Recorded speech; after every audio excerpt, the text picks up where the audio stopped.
tiene la razón. Tenemos un gran programa para ustedes. En instantes vamos a ver la repercusión del mensaje del presidente de la Nación en CADE.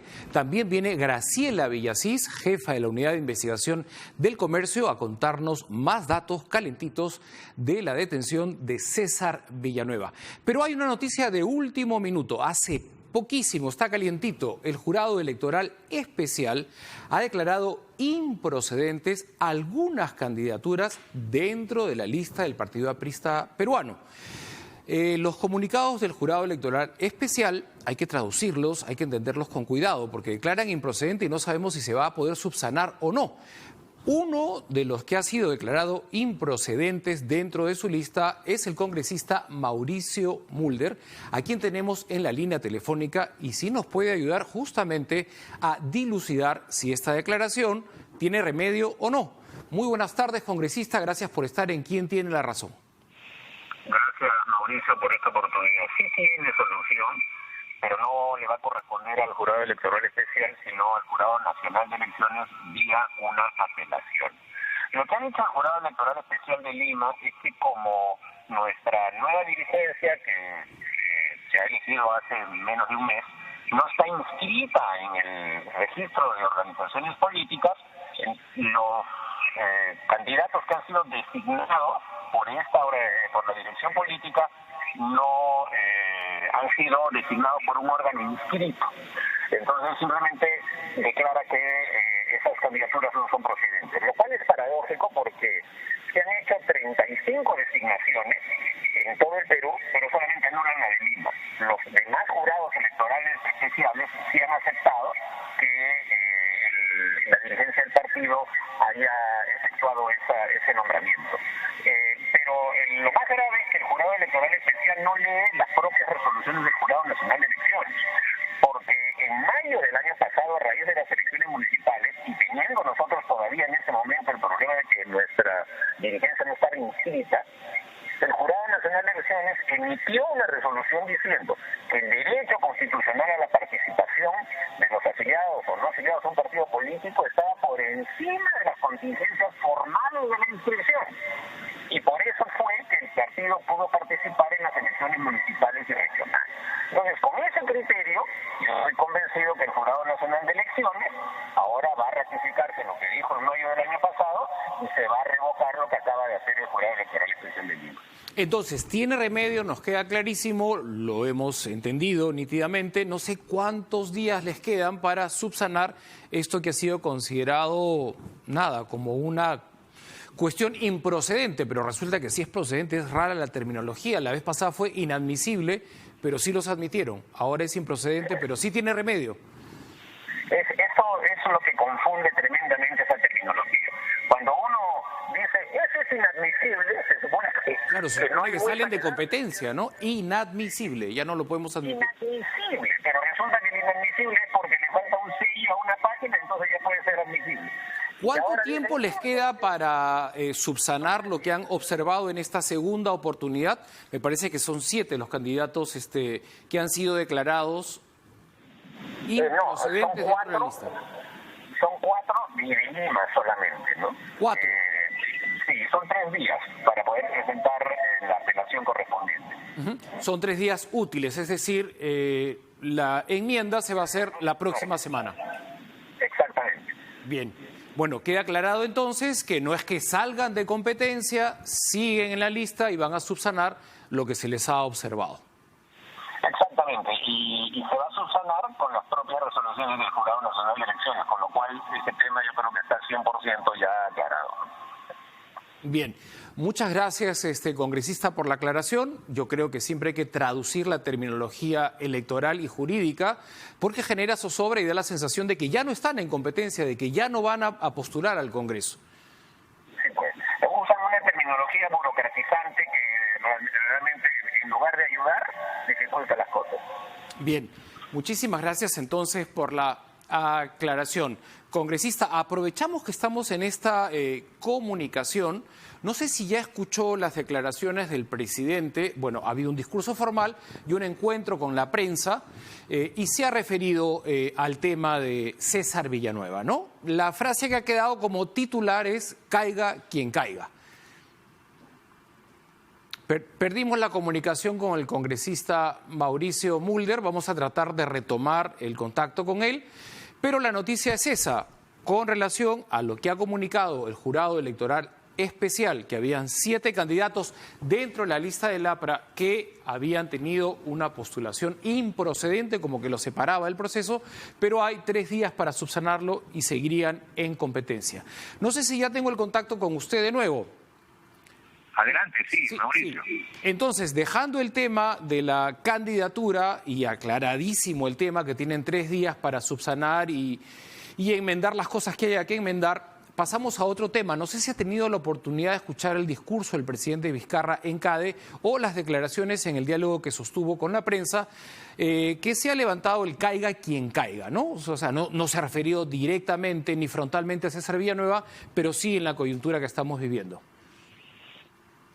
Bueno, él no lo he escuchado, pero sí he leído los titulares de algunos medios. La verdad es que yo creo que el presidente está tratando de dar un salto hacia adelante en un tema que sabe que perfectamente lo va a terminar envolviendo a él.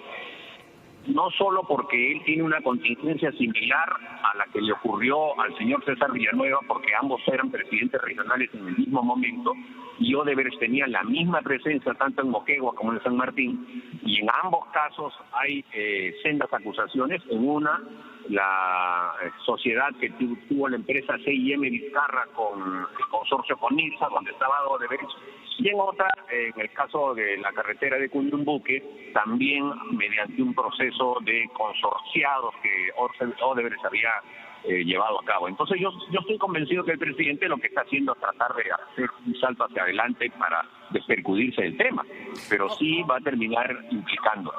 Ahora, creo que el caiga quien caiga son poses políticas, no revelan la realidad de las cosas, en la medida en que si el señor Villanueva empieza a colaborar, probablemente termine implicando al propio Vizcarra.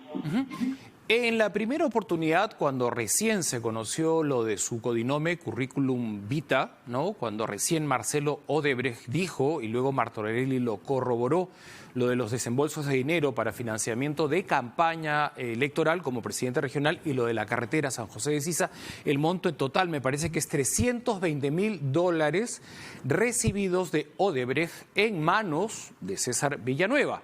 Como usted ha descrito, César Villanueva, mientras era presidente regional de San Martín, el presidente Vizcarra era presidente regional de Moquegua, y de ahí viene un poco los lazos políticos, y ha participado como presidente del Consejo de Ministros.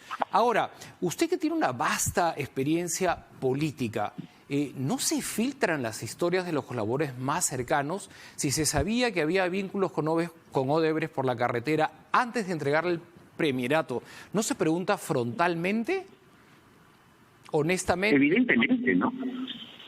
Pero, claro, es normal que a la pregunta que se puede hacer alrededor de ese tema, la respuesta sea una negativa contundente, y entonces uno probablemente...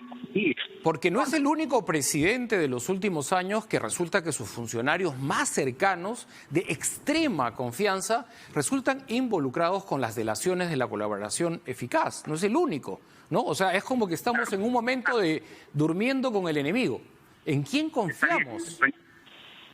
No se trata de una...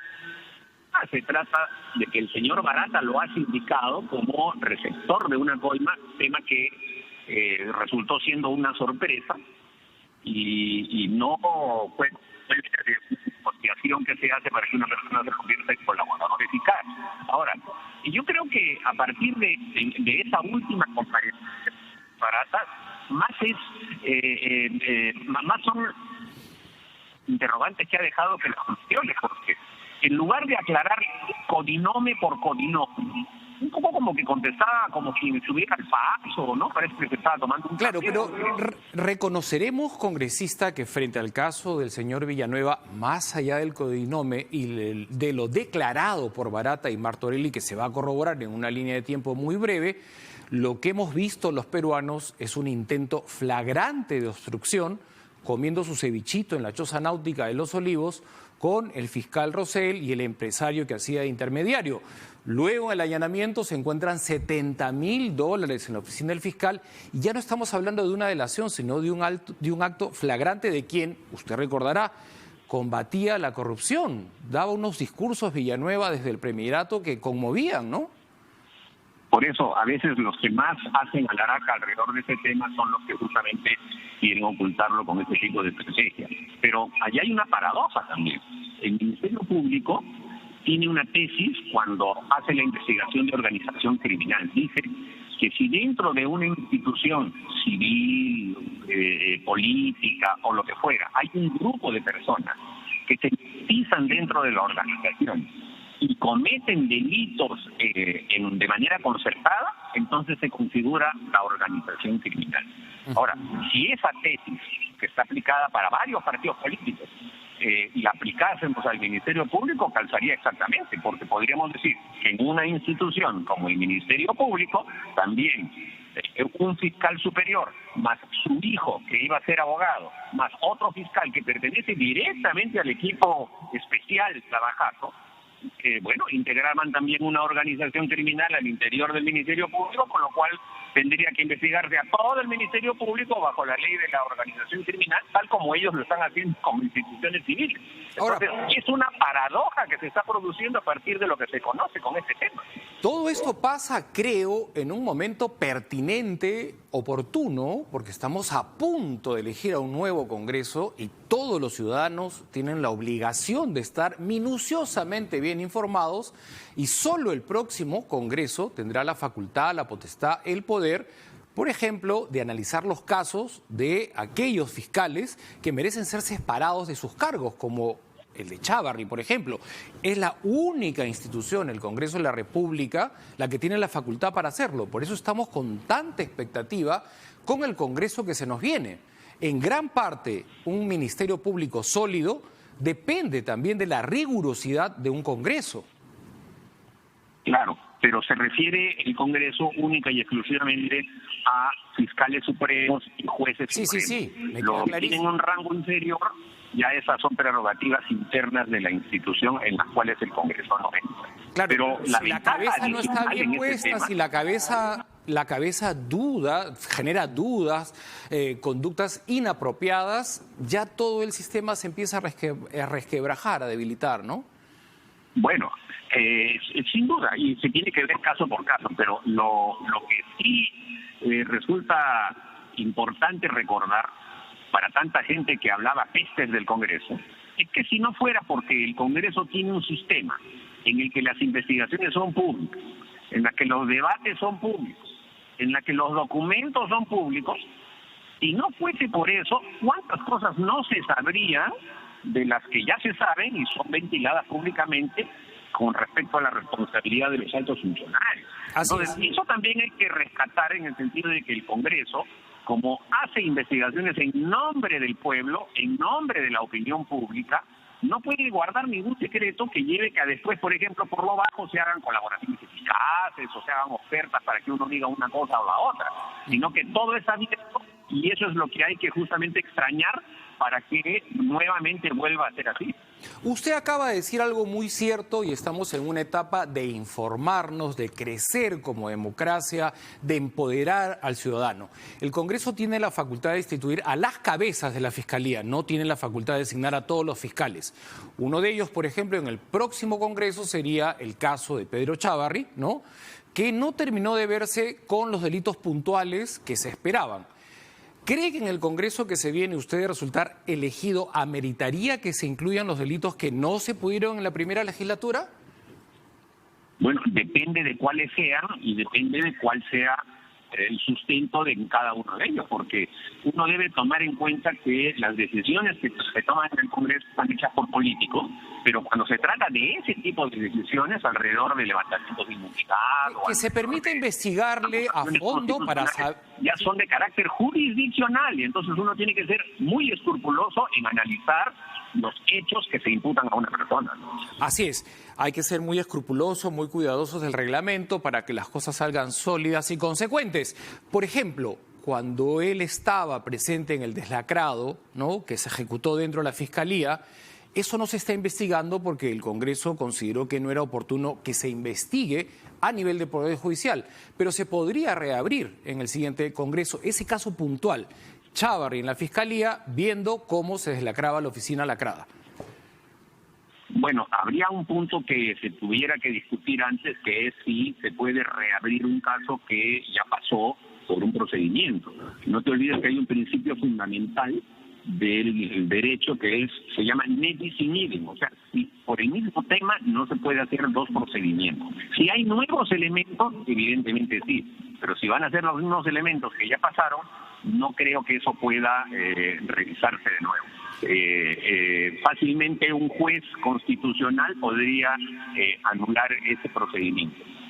Muchas gracias, congresista Mulder, nos quedó clarísima su posición. Gracias también por ilustrarnos con respecto a esta declaración del jurado electoral que los había declarado como candidatos inadmisibles en la competencia, pero se va a subsanar aparentemente dentro de 3 días. Gracias, congresista. Hasta una próxima oportunidad. Bien, seguimos con el programa. Como habíamos comentado hace unos minutos, va a estar con nosotros Graciela Villasís de la Unidad de Investigación del Comercio, dándonos nuevas luces, nuevos datos, valiosa información de lo que se viene con el caso Lavajato. Ahorita en diciembre, me parece entre el 11 y 12, Barata vuelve a declarar ante los fiscales. Hacemos una pausa y volvemos con más aquí, en ¿Quién tiene la razón?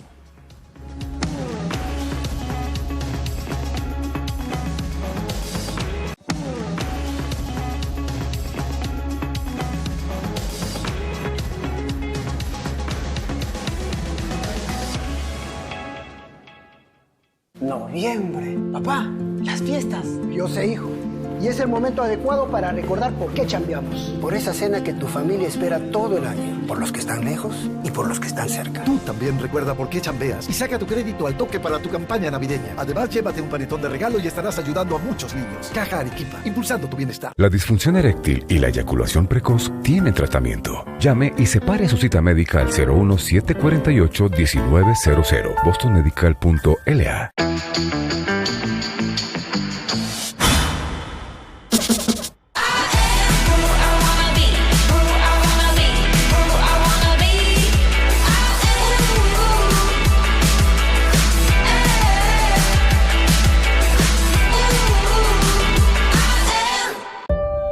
Para ser innovador hay que aprender de los que no son como tú, de los que no piensan como tú, de los que no aman como tú. Los innovadores no siguen la corriente, ni se rinden a supuestos límites. La innovación empieza por abrazar las diferencias, porque solo escuchando otros puntos de vista puedes aprender. Abre tu mente. Innova UPC.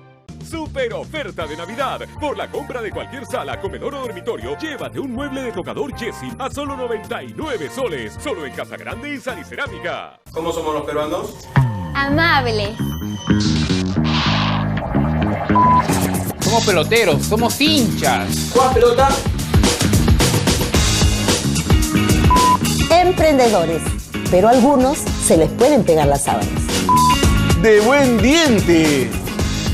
¡Uy, qué rico huele! Somos divertidos. Descubrir nuestra identidad es el reto de este programa. Todos los miércoles a las 10 intentaremos averiguar usted y yo cómo somos los peruanos.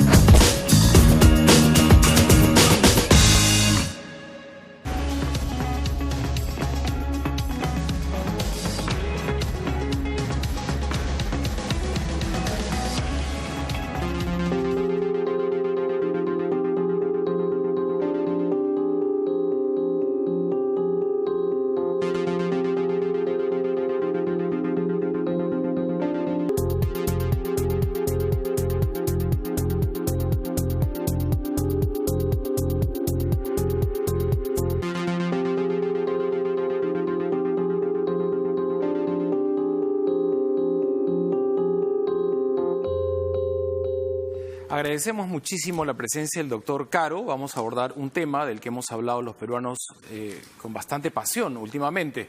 la prisión preventiva. El máximo es 36 meses, que es lo que se le dio a la señora Keiko Fujimori, 36. Luego, por una orden judicial, se le rebajó a 18.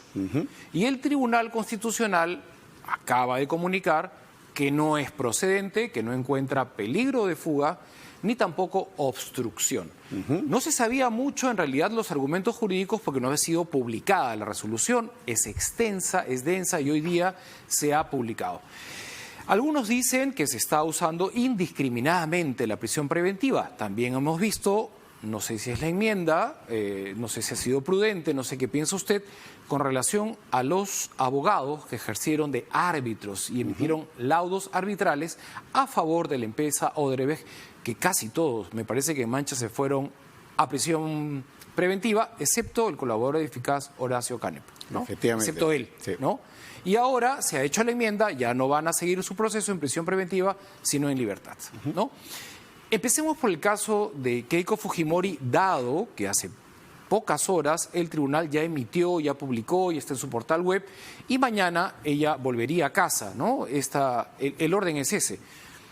Se va a ir al INPE y el INPE ya... Tendría que liberarla, sí. La libera, ¿no? Si no se ha hecho es porque no ha llegado al INPE todavía la notificación, pero va a pasar inminentemente viernes o sábado, ¿no? ¿Hay sábado liberaciones? Sí, sí, en cualquier momento. Ya no hay huelga en el Poder Judicial, en fin. Pero su opinión, doctor Caro. Fíjese, yo pienso que estamos ante una resolución, la del Tribunal Constitucional, que es de 120 páginas, que como he dicho hace un rato en otro lado, es buena en el resultado, mala en la argumentación. Mala en la argumentación. Claro, ¿Qué cosa no la convence? ¿Por qué? Porque yo creo que acá el tema clave era el tema del peligro procesal, como usted ya ha adelantado, ¿no? Y creo que acá lo malo es que el Tribunal Constitucional, con la votación en mayoría, ha ido más allá de lo permitido y se ha convertido en una suerte ya de juez penal. ¿Por qué? Porque han expresado algunas valoraciones probatorias diciendo, por ejemplo, que no está aprobado tal cosa, o que no está aprobado que la señora Fujimori sabía, o que no está aprobado que la señora Fujimori hubiera estado enterada de los aportes de campaña de Odebrecht, o presuntos aportes. Es decir, para usted hay un debilitamiento en la argumentación en cuanto a obstrucción del proceso. Exactamente, porque yo creo que el tema central acá era combatir la cuestión de la Fiscalía. Pues la Fiscalía viene sustentando, en este caso como el de los árbitros, que cuando hay una organización criminal prácticamente se tiene que presumir que existe peligro procesal. Por ejemplo, ¿no? Se dice, ha habido acá presunta compra de testigos o presiones de testigos, como la señora Fujimori era la lideresa, en consecuencia todo lo que hagan sus dependientes dependía de ella y es responsabilidad de ella. En derecho penal eso no funciona así. Incluso hablando de organizaciones criminales, Abimael Guzmán, que es el líder de la organización criminal más grande que hemos tenido en el país, Sendero Luminoso, no ha sido condenado por todo lo que han hecho sus súbditos. Él ha sido condenado por casos muy específicos donde se ha probado su autoría y participación. Lo mismo acá, entonces no se puede atribuir al presunto líder de una organización criminal todo lo que hagan sus dependientes. Eso, peor aún, si estamos hablando de una prisión preventiva. Una prisión preventiva tiene como la base el peligro procesal expresado por el propio imputado. Ahora, esto es inapelable. Estamos hablando de una resolución del Tribunal Constitucional que ya no la apela nadie. Así es irrevisable. Ya, el proceso va a seguir. Hay que ilustrar muchísimo, hay que ser pero minuciosos y hay que ser muy básicos como con manzanitas. No la han absuelto, el proceso continúa, pero lo van a seguir en libertad. ¿Usted considera que el riesgo de obstrucción continúa? Algunos tribunos no y por eso votaron a favor, ¿no? Claro. ¿Dónde estaría el riesgo de obstrucción de ahora en adelante si Keiko ya no tiene congresistas? Cuando entró tenía una bancada, había un congreso activo, ¿no? Y ahora ya no hay congresistas. ¿Dónde observa usted que hay riesgo en el proceso de ahora en adelante en cuanto a obstrucción se refiere? Claro, lo que se argumenta, no es lo que yo pienso necesariamente, lo que se argumenta es que el riesgo de fuga o el riesgo de entorpecimiento de la actividad probatoria se mantiene. Y todo el mundo acude un poco a los ejemplos de farándula, y Nostroza huyó, Toledo huyó, y en cierto modo eso es una prueba de que el sistema policial no funciona bien, ¿no? Entonces, pero eso no se puede imputar o no se puede atribuir a cada uno de los procesados. Lo mismo, ¿no? Se dice, bueno, la organización criminal existió, no sabemos si todavía tiene algunos atisbos y por lo tanto pueden seguir ejerciendo alguna influencia a nivel judicial. Y citan a Chávarri, por ejemplo, se dice Chávarri todavía está en funciones. Sin embargo, desde mi punto de vista no son argumentos muy fuertes. Y un juez lo acaba de absolver, acaba de archivar su causa el día de ayer, ¿no? Claro, el Poder Judicial. Entonces, con lo cual, al final del día, lo que tenemos es una situación en la cual el Tribunal Constitucional ya ha zanjado la discusión, ha dicho que por andas o por mangas no hay peligro procesal, y eso no equivale sin duda a una absolución, como ya se ha dicho acá, ¿no? El proceso va a continuar y probablemente en su día va a haber una acusación y se va a tener que ir a juicio, como Mala y Heredia, donde se va a tener que zanjar. Ahora, ¿qué herramientas hay en nuestro marco legal a nivel de Ministerio Público y a nivel de Poder Judicial si se violan algunas normas que me imagino existen una vez que ella obtiene la libertad para seguir el proceso en su casa? Si hay indicios, si un fiscal, si un juez observa que hay algo que se aproxime a la obstrucción, ella podría ir de nuevo si demuestran que está obstruyendo con llamadas. Acabamos de ver el caso de Villanueva, ¿no? Que nadie se lo esperaba en una cevichería tratando de convencer a un fiscal, ¿no? Entonces, claro, en este tipo de casos, ¿qué garantías hay de que ella va a respetar el debido proceso y no va a obstruir? Y si lo hiciese, ilústrenos a nivel jurídico, ¿qué herramientas tiene, ¿no? El Ministerio Público, sobre todo, para que su investigación termine? Claro, siempre partiendo de que el pasado ya fue zanjado por el Tribunal Constitucional, lo que tendría que alegar la Fiscalía para cualquier medida es prueba nueva. Es decir, por ejemplo, la Fiscalía podría recurrir a los últimos testimonios, ¿no? Jorge Yoshiyama Sasaki, por ejemplo, y decir la señora sí sabía y por lo tanto pedir, por ejemplo, un impedimento de salida del país o pedir una comparecencia con restricciones, una caución. Eso lo puede hacer. Por ejemplo, la orden de no acercarse a los testigos, la orden de no, conversar con sus imputados. Entonces, hay una serie de opciones que maneja el sistema, pero siempre sobre la base de prueba nueva. No se puede ya recurrir a lo que ya ha sido zanjado por el Tribunal Constitucional. Eso es bien importante, ¿no? Las fechas que estén dentro, por ejemplo, de la presentación del habeas corpus de Sachi Marcela. Lo que vino posterior a la presentación, el propio señor Blumen nos dijo, no lo voy a ver porque el habeas corpus me lo han perdido antes. Claro. Jorge Yoshiyama ha hablado después. Por lo tanto, ni lo voy a evaluar, ¿no? Claro, y además porque no había sido debatido en la audiencia. Tú no puedes resolver como juez algo que no ha sido objeto de contradictorio en la audiencia. Entonces, si en la audiencia no se ha debatido eso, no se podía usar como prueba. Es muy dura la medida de la prisión preventiva. Es importante saber que si el investigado está obstruyendo sistemáticamente su proceso, se gana la prisión preventiva, ¿no? De manera lógica para que el fiscal trabaje tranquilo, ¿no? Claro, es lo que corresponde. Y acá habían indicios como el estudio Oré, bueno, inventaban, ¿no? Este empresario Radamus. Sí, hay una serie de fallecido, sí. Luego el testimonio de Jorge Yoshiyama, en fin. Pero es muy duro el tiempo que fue el extremo. ¿No cree que pasaron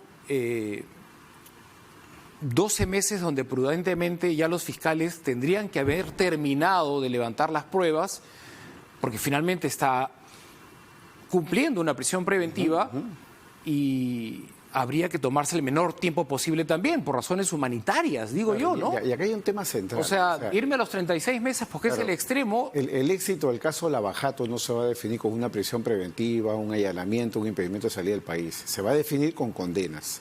Entonces, si la Fiscalía considera que la señora Fujimori ha cometido un delito, lo que tiene que hacer es acelerar la acusación, plantearla e ir a juicio, que es lo que se está haciendo con Humala y Heredia. Pero mire, por ejemplo, Humala y Heredia también tenían 36 meses de prisión preventiva, 18, y al final salieron al mes 9, a la mitad del tiempo, ¿no?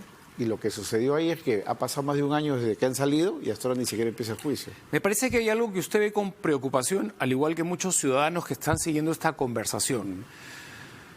Hay muchos casos en investigación. Obviamente estamos centrados en los más grandes, ¿no? Pero hay muchísimos casos dentro del Lavajato que están también con prisión preventiva. ¿Le va a dar tiempo a la Fiscalía para presentar las denuncias pertinentes, inclusive cumplidos los 36 meses y debidamente fundamentadas con el rigor jurídico que ameritan para que los jueces, sentencien, digamos, ¿no? Porque hay muchas cosas que nosotros solo estamos hablando de 2 o 3 casos, pero... Claro. Acá en verdad el plazo de 36 meses, por más largo que parezca, para efecto del trabajo de la Fiscalía es poco. Pero justamente con mayor razón la Fiscalía creo que en vez de plantearse solicitudes de prisión preventiva, lo que debería de afinar son los procesos, con la finalidad de que pueda cerrar la etapa de investigación y pueda pasar a la acusación y sentencia, ¿no? Pero en definitiva, estamos hablando de un Ministerio Público que tiene recursos limitados, ¿no? Un imputado se puede defender premunido de un conjunto de abogados, sobre todo si tiene poder económico y poder político, Pero el Ministerio Público, así como atiende un caso, tiene que atender varios a la vez, ¿no? Eso, digamos, nos pone en una situación en la cual en teoría hay igualdad de armas, pero en la práctica no necesariamente, ¿no? Porque si bien la Fiscalía puede guardar pruebas, la Fiscalía puede allanar, puede pedir prisiones preventivas, por otro lado la defensa tiene la permanencia con la finalidad de poder ejercer los mecanismos respectivos y debilitar las imputaciones. Es decir, estamos acá finalmente ante un tema de equilibrio, que es lo central. No sé si aprovechando sus conocimientos me ayuda un poco a dilucidar sobre el caso de César Villanueva, que no tiene prisión preventiva, tiene prisión preliminar de 7 días y también está en condiciones perfectas de obstruir su proceso. Es más, lo hemos visto en la cevichería intentando persuadir a este fiscal y tiene una red todavía de contactos, ¿no?, activos políticamente, inclusive dentro del Ministerio Público. En ese caso, ¿no?, ¿se puede pasar de la preliminar a la preventiva? Claro, acá la imputación que hay contra el señor Villanueva es básicamente tráfico de influencias, y en ese contexto, considerando la pena que se le puede imponer, que es de 8 años, aunque rebajada a la mitad porque él tiene más de 65 años de edad, si a eso le añadimos otro tipo de cargos como enriquecimiento ilícito o abuso de autoridad, etcétera, lo que podría pasar es que él pudiera enfrentar un pedido de prisión preventiva. Y en este caso, el peligro procesal viene muy bien corroborado con esta fotografía, los seguimientos, las flagrante, ¿no? Creo. Claro, y en consecuencia es un candidato casi natural a una prisión preventiva. Y si la pidiera la Fiscalía, lo más probable es que el juzgado la decretaría, ¿no? Entonces, recapitulando, con respecto al caso Keiko, usted sí ha tenido la oportunidad de revisar las 120 páginas.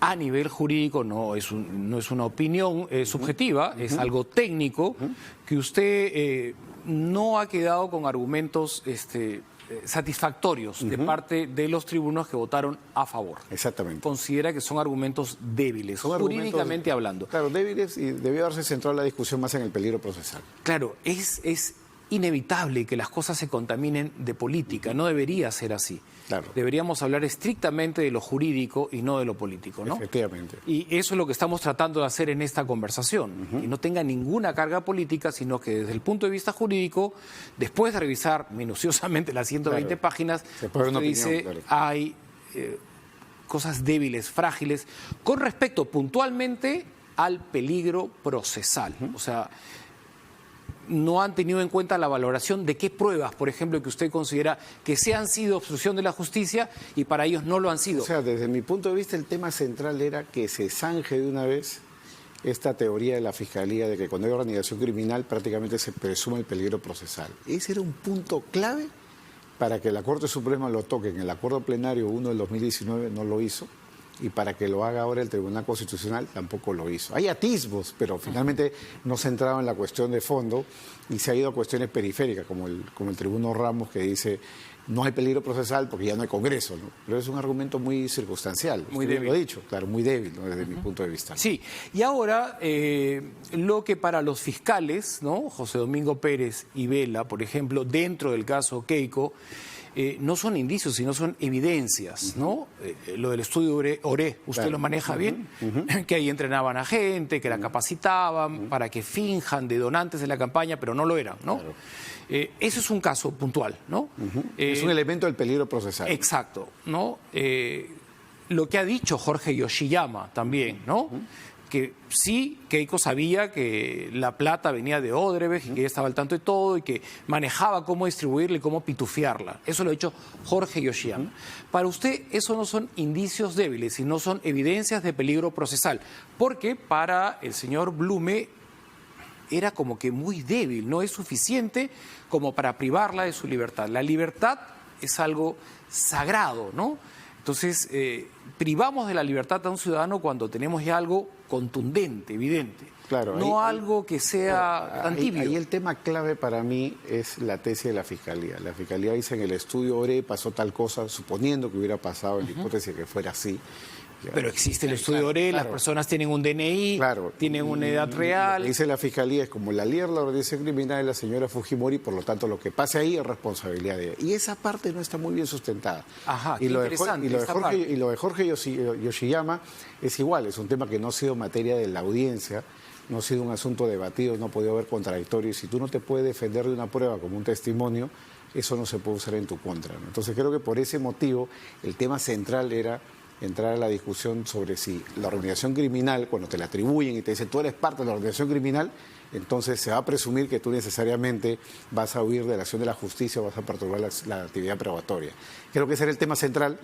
El Tribunal Constitucional una vez más se ha perdido la oportunidad de poder tratar la cuestión y esperemos de que en algún momento lo zanje, porque es hoy en día el caballo de batalla que usa la Fiscalía. Te imputa organización criminal, pide 36 meses, puede investigar por 36 meses, tiene todos los poderes para pedir detención, allanamiento, impedimento de salida del país, es decir, todo el poder coercitivo del proceso penal, y a la larga los jueces no están controlando bien si en verdad hay una organización criminal, que es una gran discusión para el tema de fondo y de la sentencia, ¿no? ¿Era Fuerza Popular una organización delictiva tipo Sendero Luminoso? ¿O estamos hablando, por ejemplo, de una organización criminal dual, ¿no? Como Odebrecht, ¿no? Que por un lado construía carreteras y por otro lado tenía una caja de coimas, ¿no? Así es. Son temas para la discusión de fondo, ¿no?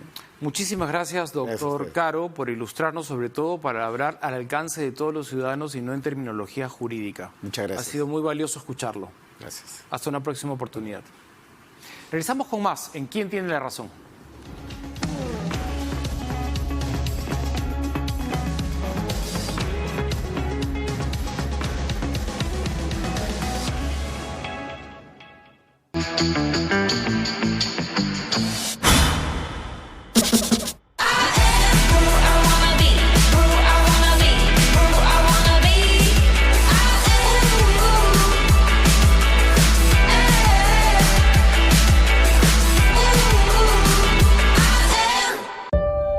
Para ser innovador hay que aprender de los que no son como tú, de los que no piensan como tú, de los que no aman como tú. Los innovadores no siguen la corriente, ni se rinden a supuestos límites. La innovación empieza por abrazar las diferencias, porque solo escuchando otros puntos de vista puedes aprender. Abre tu mente. Innova UPC. En el Instituto de Neuroestimulación de Lima, somos pioneros y únicos en el Perú con años de capacitación y experiencia en el extranjero en el uso de la estimulación magnética transcraneal para el tratamiento de la depresión, adicciones y otros trastornos neuropsiquiátricos con equipos de última generación. Llámenos al 620-9000 o visite nuestra página web.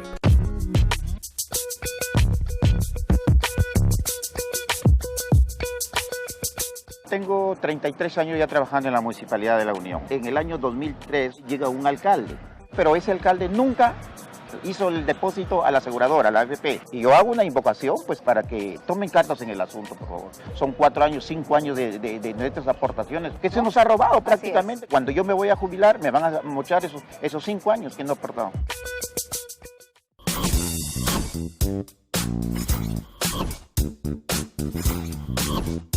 La tecnología nos abre un mundo de posibilidades. Entérate de todo en Newsgeek.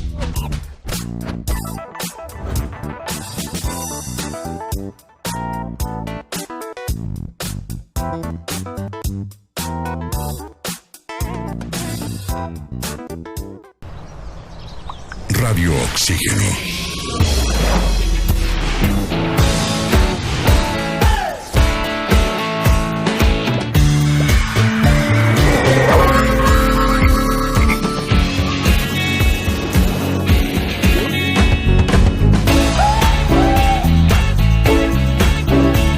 Vemos el mundo diferente porque respiramos música. Radio Oxígeno, clásicos del rock and pop.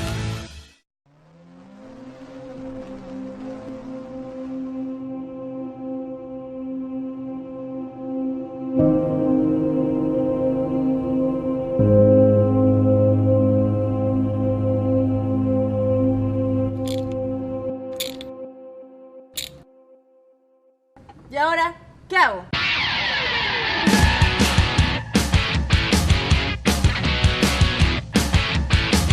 Todos los lunes a las 10 de la noche. Al Volante por RPP TV. ¿Tener una sola red social? ¿Tener amigos iguales? ¿Escuchar un solo género en un solo idioma? Nah, no nos gusta una sola cosa. En Estudio 92, como tú, preferimos variedad. Porque a veces estás en modo chill y luego en modo juerga. Porque es más chévere escuchar música de todo el mundo. Y si es con gente buena vibra en conducción, mejor. Tenemos todo lo que te gusta y a tu manera, porque la diversión está en la mezcla. Estudio 92. Primeros en tu música. 3 sujetos armados nos están asaltando.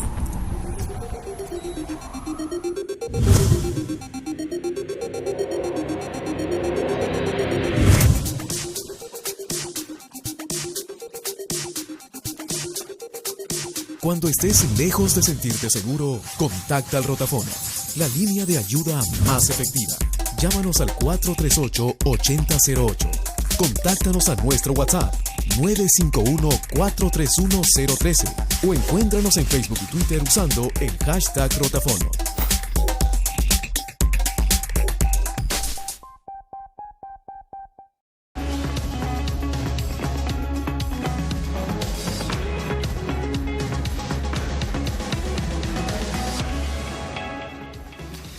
Muchas gracias por estar con nosotros en ¿Quién tiene la razón? Es un placer estar con una gran periodista que ha seguido minuciosamente, milimétricamente, ha sido la sombra del fiscal Vela y del fiscal Pérez, ha estado en Curitiba y vas a ir ahora en diciembre como corresponde, ¿no? Y dominas realmente este tema que es tan complejo, que tiene tantas aristas y tantos personajes. Está con nosotros la gran Graciela Villasís, jefa de la Unidad de Investigación del Comercio. Gracias, Mauricio, por la invitación. ¿Cómo has procesado lo del cevichito en la choza náutica? Bueno, en realidad... De alta complejidad, con $70.000 en efectivo en el despacho del fiscal, 24.000 soles. 24.000 soles. Fotos previas. Fotos, ¿no? Seguimiento, ¿no? Tú ya te lo veías venir, tú tenías información en donde Villanueva estaba tan comprometido que a ti parece que no te ha sorprendido tanto como al común denominador de los ciudadanos. Claro, en realidad... Esta noticia, o sea, a Villanueva se lo detiene por otro caso, no por el caso de la Bajata. Así ¿no? es. Este caso también empieza como fue el caso de los cuellos blancos, es decir, por una investigación que hizo una fiscal del Cono Norte a determinados secretarios y algunos jueces de su distrito, de su área, de su jurisdicción. Y en un momento determinado llega a escuchar interceptaciones telefónicas que ya implicaban a un fiscal superior, ¿no? Estamos hablando del señor, se me dio ahorita el nombre de... ¿Rosell? No. De Rosell, Alberto Rosell, efectivamente. Hay que hablar de Rosell padre y de Rosell hijo. Claro, pero Rosell es el fiscal superior. La fiscalía es Rosell. Claro, entonces Rosell en una de esas comunicaciones termina conversando con su hijo, hablan de Villanueva, del ex premier César Villanueva, y comienzan a darse cuenta, hablan de informes de Contraloría, hablan de un fiscal adjunto, de Germán Juárez, que es quien lleva la investigación del equipo Lavajato. Entonces, a él lo cogen por eso está detenido 7 días. Pero efectivamente, nosotros en el Comercio hemos publicado unos 8 reportajes, informes, desde antes de que Barata lo nombrara, cuando Villanueva fue presidente o gobernador regional de San Martín. Él ha sido durante 2 gestiones. 2 periodos, sí, 6 años. 4 más 7. 4 y 3, ¿no? Sí, porque el último año lo dejó por el caso de Nadine Heredia. Ahora por el caso de Jan Humala. 2 veces también presidente del Consejo de Ministros, claro, en el gobierno de Humala y con Vizcarra. Claro. Pongámonos un poquito en orden, porque hay muchísima información.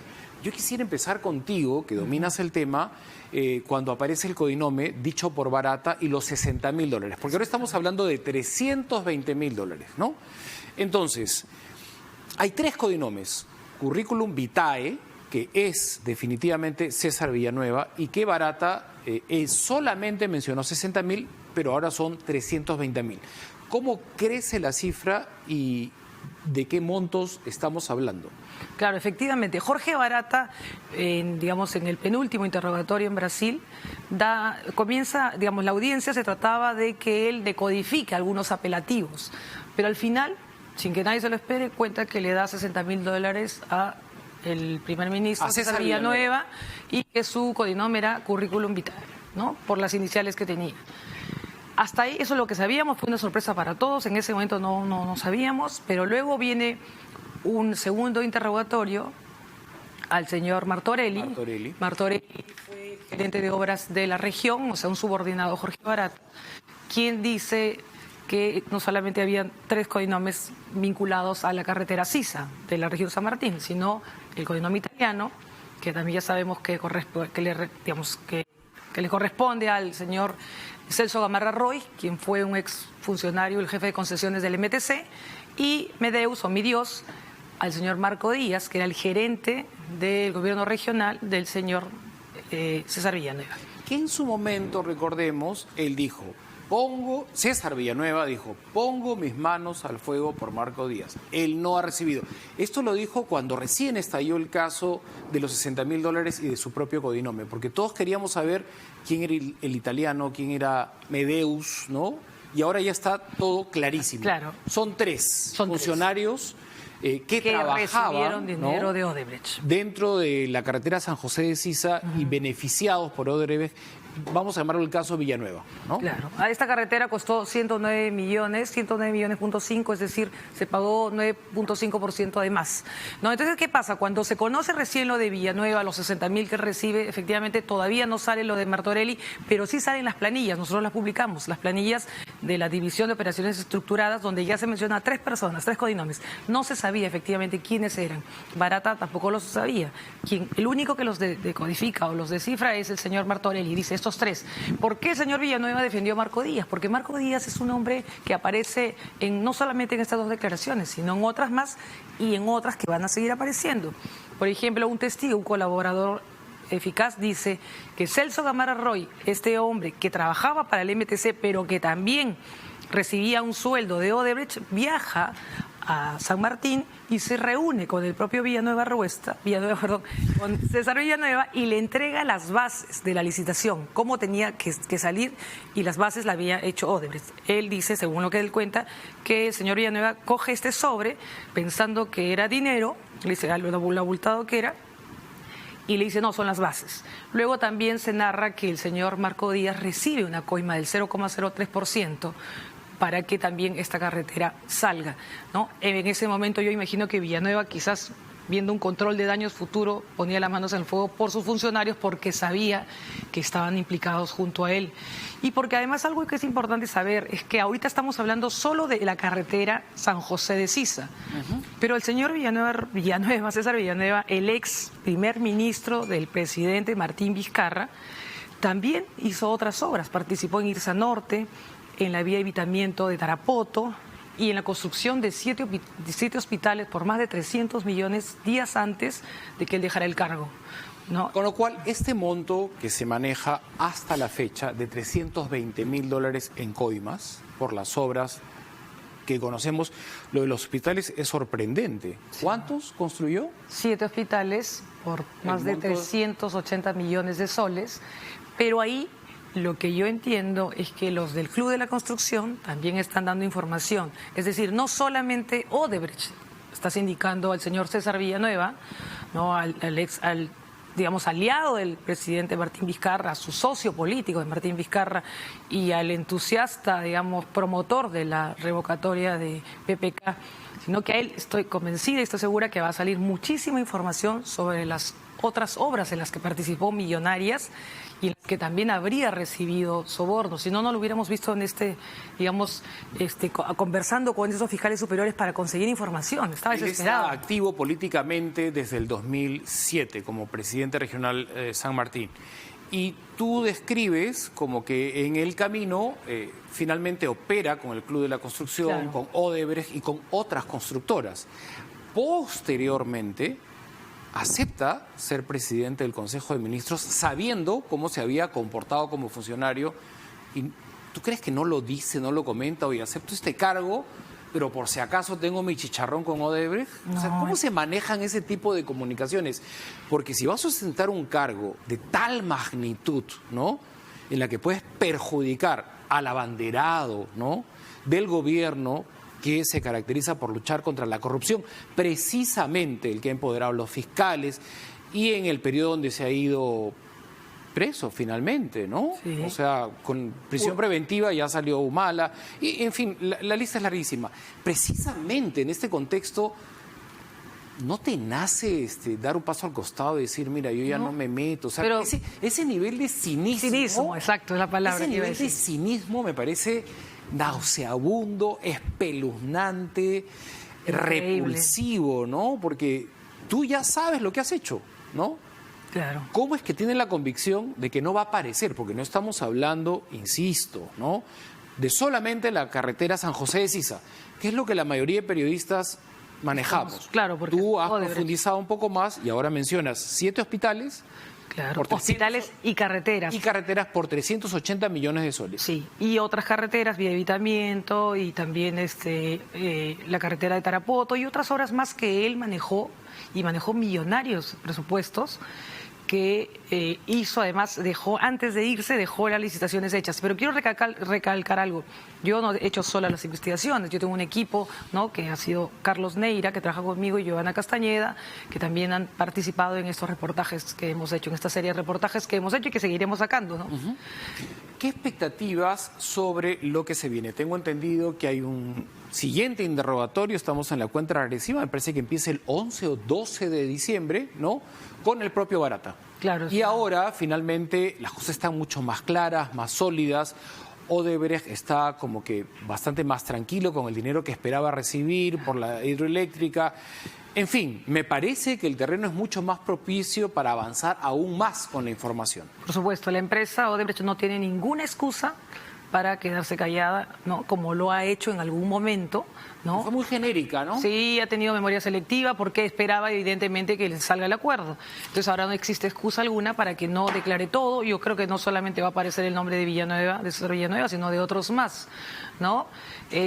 Nosotros estamos convencidos que también va a salir mucha información del señor César Villanueva por el llamado Club de la Construcción, porque las obras que licita son casi a las mismas empresas. Todas estas están investigadas por el Club de la Construcción. Son las que hicieron los hospitales que mencionas y algunas carreteras, por ejemplo, ICSA, esta figura ahí, ¿no? Entonces entiendo además que algunas de estas empresas no quieren ir, no, los dueños de las empresas no quieren ir detenidos y también están colaborando con la justicia. No está metido hasta el cuello, sino hasta el occipital.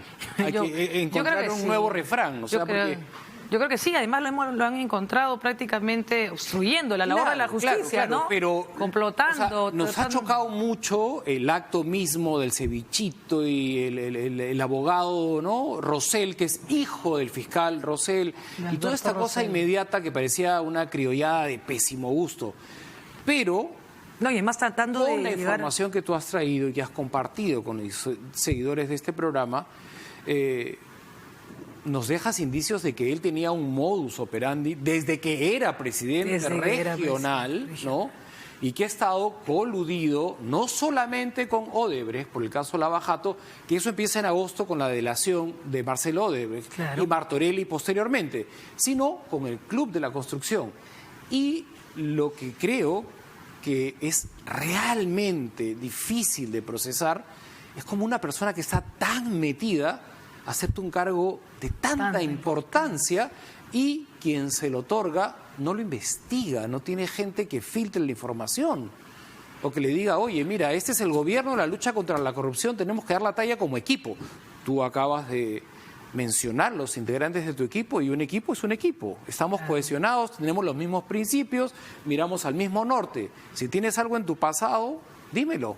Quizás, por ejemplo, no me hundas, no me traiciones. Claro, quizás, por ejemplo, hoy día esperábamos que el presidente Martín Vizcarra lo nombre con nombre y apellido, ¿no? Hoy día en la CADE. Más radicalmente, ¿no? Y hace rato, ¿no? Porque ya de Villanueva se sabe mucho. Lo mencionó, pero de una manera muy tangencial, ¿no? Sí, pero no caiga quien caiga, ¿no? No, caiga quien caiga, así sea un funcionario de este gobierno, un alto funcionario de este gobierno, ¿no?